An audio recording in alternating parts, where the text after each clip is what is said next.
Bonjour, bienvenue dans cette nouvelle vidéo. Aujourd'hui, on va parler du syndrome de la feuille blanche. Cette feuille qui nous nargue quand l'inspiration nous manque. Ce moment où on se demande comment on va occuper une journée. Oh, qu'est-ce qu'on va faire dimanche? Ou alors, quand on a prévu 2 semaines de vacances dans un endroit culturel. Bon, chérie, aujourd'hui on a visité Chenonceau.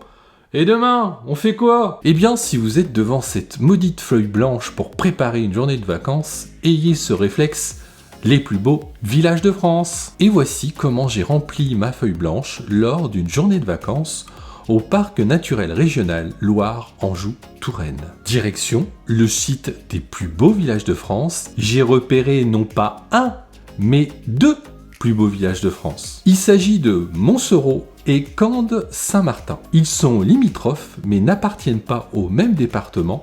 C'était une belle aubaine.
La suite était évidente. Vu le nombre de châteaux de la Loire au kilomètre carré dans ce coin, il fallait caser un de ces châteaux dans cette journée. Et mon choix s'est tourné vers le château qui a inspiré La Belle au bois dormant, le château de Rigny-Hussey.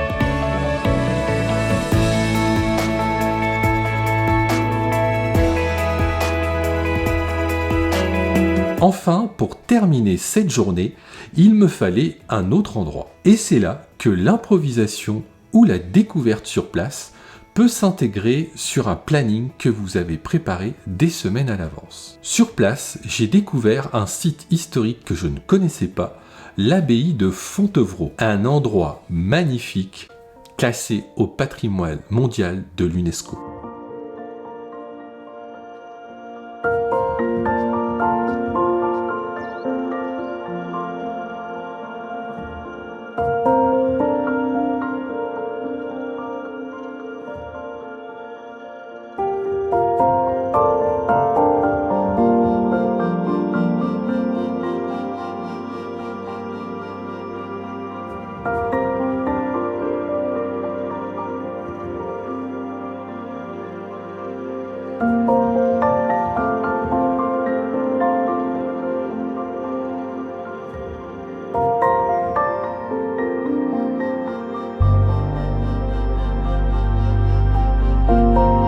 Voilà comment on peut préparer une journée de sortie autour d'un des plus beaux villages de France. Je vous propose de regarder une autre journée basée sur la visite d'un des plus beaux villages de France. En attendant de se revoir dans une autre vidéo, prenez soin de vous.